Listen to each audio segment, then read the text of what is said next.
Hello, hello, hello, and welcome back to the King of Diamonds channel. I am your host, Saxon Jenkins. I'm filming this right after my video I did of Spider Noir movie news, and so if you want to go watch that, if you're interested in my thoughts on that, go watch that. But today, right now, we are talking about a new movie I just saw in theaters the other day called Crime 101. I was really curious going into this one because I didn't know anything about it. I just knew, oh, Chris Hemsworth's on the poster. Oh, Mark Ruffalo's on the poster. And I thought, yeah, I'll go see that. Having to watch this right after seeing Wuthering Heights was a chore, however, and that movie did put a bad taste in my mouth, so going into the film, I wasn't in a good mood, but that doesn't mean I can't isolate the experience for you guys. So, let's get right into it.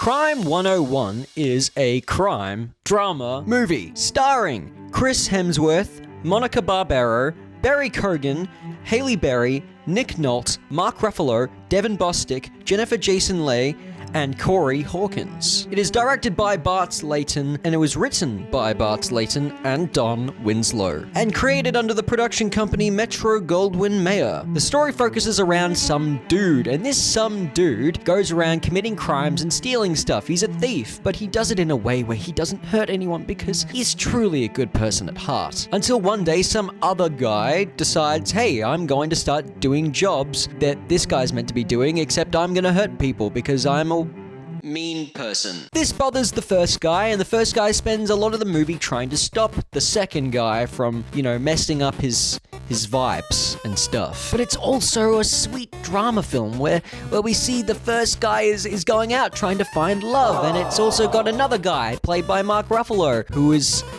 struggling with a divorce. Look, I'm not gonna say that the movie is bad, but I don't remember anyone's names. Normally when I don't remember the names of the characters, it could be one of two things. Generally, it's either because the actors aren't fully embodying the characters and making me view them as the character and not the actor playing them, and me just calling everyone Chris Hemsworth, Mark Ruffalo, Barry Keoghan. Or the story itself and the writing doesn't give me enough reason to care because maybe the characters aren't interesting. I don't think it is specifically one or the other, but it could be a bit of both.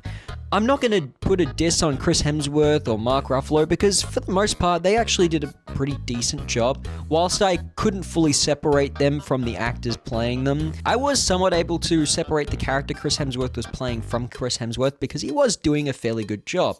That's not to say that the other actors weren't as well, but I think that he was definitely the one that felt the most real. However, there was such a lack of information on the character's past, and this is our protagonist, and I know that sometimes not telling people information about the main character can make the main character more mysterious and cool. Like, take for instance The Man with No Name, Clint Eastwood's character from the Man with No Name trilogy. You don't get to know anything really about him. He doesn't even tell you what his name is, and yet you find the character interesting and mysterious and cool. However, with this movie, it is trying to make you feel things for him and understand that he's got some sort of past that he's afraid to tell people about. I get that the other characters, for instance, the woman that he's in love with that he's trying to start a relationship with because he's lonely, so he wants to start a relationship and not be lonely. He's struggling to tell her information about himself, and this upsets her, and one of the main resolutions of the story is when he finally starts to tell her things about his past. Whilst that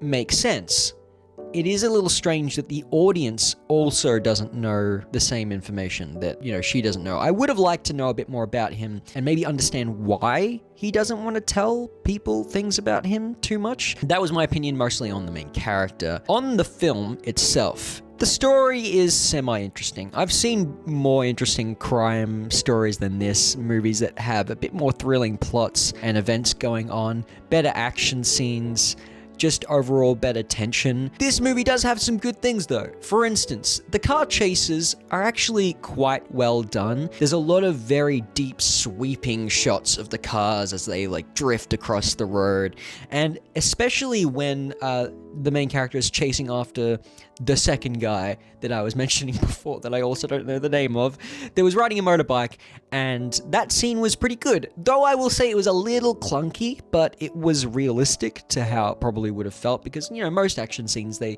tend to over-dramatize the chase scene. This one felt a little more grounded, with a few exaggerations here and there of the sort of things that these people would be capable of doing with a car and a motorbike. And overall, Barry Hogan, or is it Barry Kogan? Keep forgetting.